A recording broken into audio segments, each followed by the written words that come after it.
चांगली बायको कधीच कोणाला मिळत नसते. जी मिळाली तिला चोंजरून गोंजरून चांगली बनवावी लागते. होय व हा तुम्हाला माझ्या मनाचा मोठेपणा माहिती का? काय बाबा आता तुम्हाला न बघता मी तुमच्याशी लगीन केलं माहिती का? आईला हा. इडीच आहे तू. तुला माझ्या मनाचा मोठेपणा माहिती का? काय अगं तुला बघून सुद्धा मी तुझ्या संगच लगीन केलंय.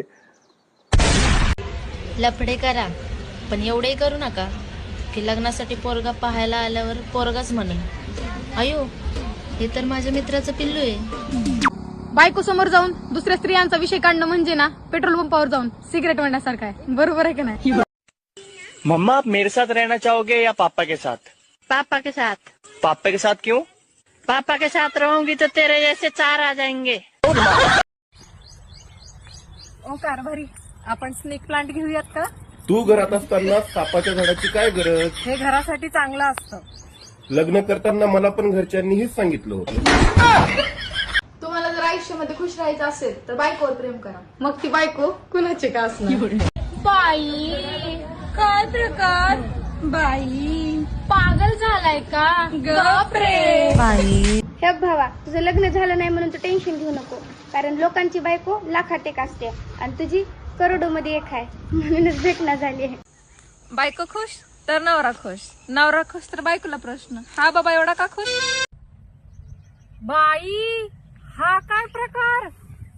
ए बाई, ते बिग बॉस बघणं बंद कर आणि खुरपणी घेऊन निंदायला लाग, नाहीतर एसक्यू आरक्यू झडक्यू बुक्कीट टेंगुळ. या सगळ्या देशामध्ये भारत एकमेव असा देश आहे जिथं डोकं दुखल्यावर गोळी नाही 90 घेतात. हॉटेलला गेल्यावर टिश्यू पेपर मागणारे घरी असताना हळूच चड्डीला हात पुसतात. गरीब घरातली मुलगी आहे मी, तुला जास्त काही नाही पण इज्जत आणि प्रेम हे नक्कीच देऊ शकते. दोस्ती, भावकी आणि भावबंदकी हे पायातल्या चपलीप्रमाणे असतात. असायला तर आपल्या सोबत असतात पण आपल्याच पाठीमागून. भागू तुला एक प्रश्न विचारते. एक मुलगा असेल तर आपण त्याला ही म्हणतो, जर भरपूर मुलं असतील तर त्याला आपण इंग्लिश मध्ये काय म्हणतो?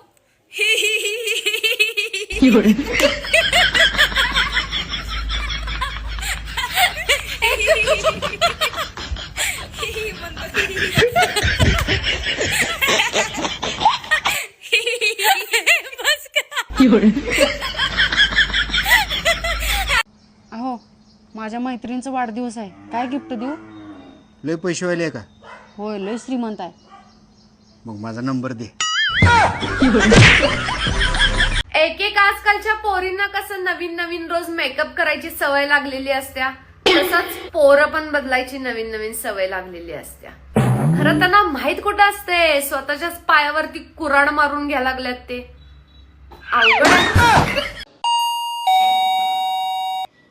आम्ही इन्कम टॅक्स डिपार्टमेंट मधून आलोय. आधी इन्कम तर येऊ दे की बाबा, मग ये.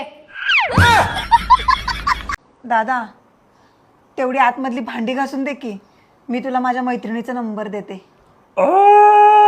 आलोच एक मिनिट.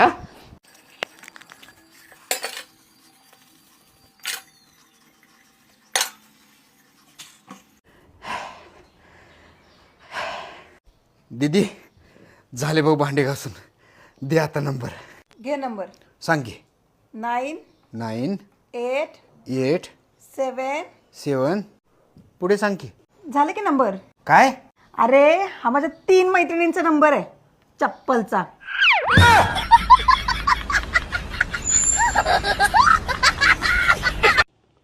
काय झालं ग? असं का बसलेस टेन्शन मध्ये? काल दुकानात मी 5,000 रुपयाची साडी बघितली. मग तू टेन्शन मध्येच राहा. चेहरे सगळ्यांचेच चांगले असतात पण प्रत्येकाच्या डोक्यात इथे काही ना काहीतरी शिजत असतं.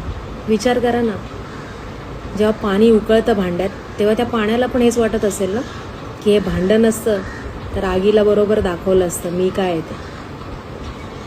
समजून जा. काम करताना पडलेलं भांडं आणि रागात मुद्दाम आपटलेलं भांडं यातला फरक फक्त लग्न झालेले समजू शकतात. भावांनो, ते पोरी बिरींचा नाद सोडून टाका आणि व्हॅल्युएबल व्हा. अवेलेबल राहू नका. जो आपल्यासाठी आपण त्याच्यासाठी. सपला विषय. हो, तुम्हाला लाज वाटत नाही तुम्ही रोज दारू पिऊन येताय ती? त्यात लाज वाटायचं काय? मी काय नाकडा दारू पितोय लाज वाटायला?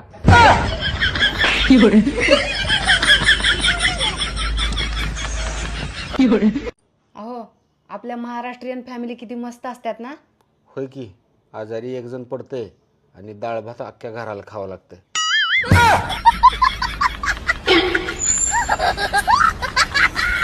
नेता आणि बायको तुम्ही तुमच्या आवडीने निवडता, पण ती निवडल्यानंतर ती कुणाच्या बापाचं बी ऐकत नाहीत. बरोबर आहे का? काही पोरं आयुष्याच्या अशा वळणावर येतं जिथं त्यांची गर्लफ्रेंड बोलते, चल बाय मी फोन ठेवते, माझा नवरा आला. आता लग्नाचा सीझन चालू झालाय.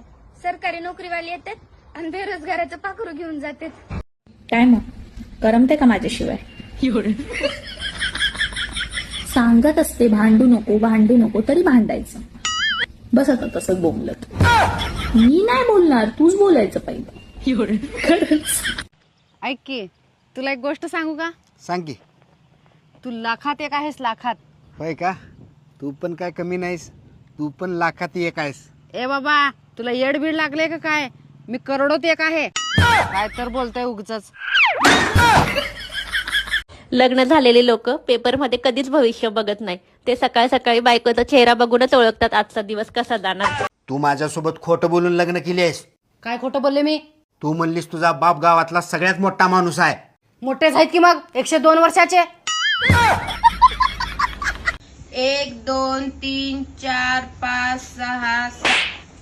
रेशमी कशाला मोजी ती मोजाव नसतं.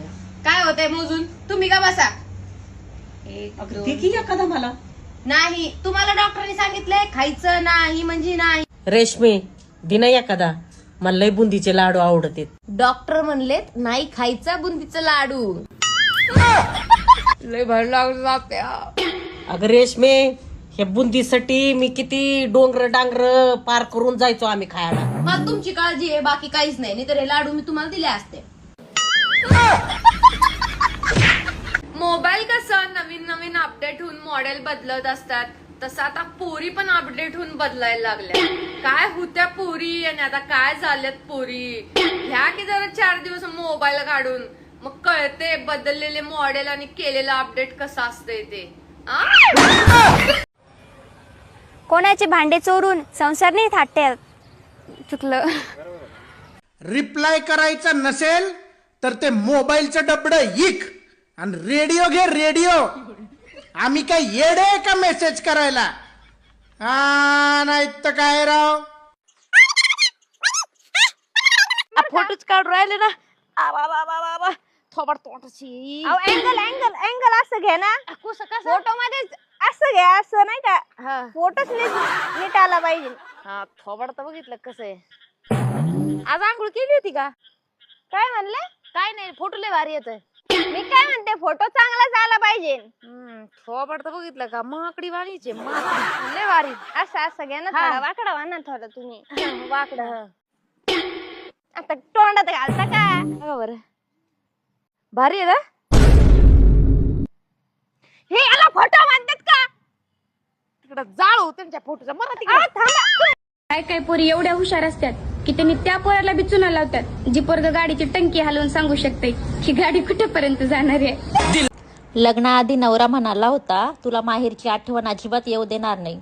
आज कळालं असं का म्हणाला. कामातून वेळ मिळाला तर आठवण येईल ना. जर संसाराचा खेळ जिंकायचा असेल तर जोडीदार जिथं कमी पडेल तिथं आपण उभं राहायचं असतं.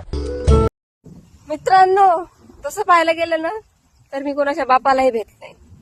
पण यांची गोष्ट थोडी वेगळी आहे. कारण यांना जर घाबरली नाही तर हे 2 हॉकाळ्यात देतील. आणि कोणाला सांगता येणार नाही की यांना मारलं, तर सांगितलं इकडून तिकडून नाही. जळणाऱ्यावर आणि चिडवणाऱ्यावर कधीच लक्ष द्यायचं नसतं. कारण जळणारे लाकडं असतात आणि चिडवणारे माकडं असतात. पाठीमागून वार करणारे शत्रूच नसतात, काही आपले पण गद्दार असतात. लग्न अगोदर एवढे स्वप्न दाखवले तुला, इकडे फिरायला नाही तिकडे फिरायला नाही. मला थोडी माहिती होतं की लग्न तुझ्या सोबतच होणार आहे म्हणून. लोक स्वतःच्या बायकोचा फोटो कधी बघणार नाही, पण दुसऱ्याच्या बायकोचा फोटो मात्र झूम करून डोळे ताणून बघतील. नवऱ्याचा सगळा पगार ताब्यात घेऊन त्याचं काय ना ऐकणारे आम्ही बायका 1,500 रुपये घेऊन सरकारचं ऐकणार होय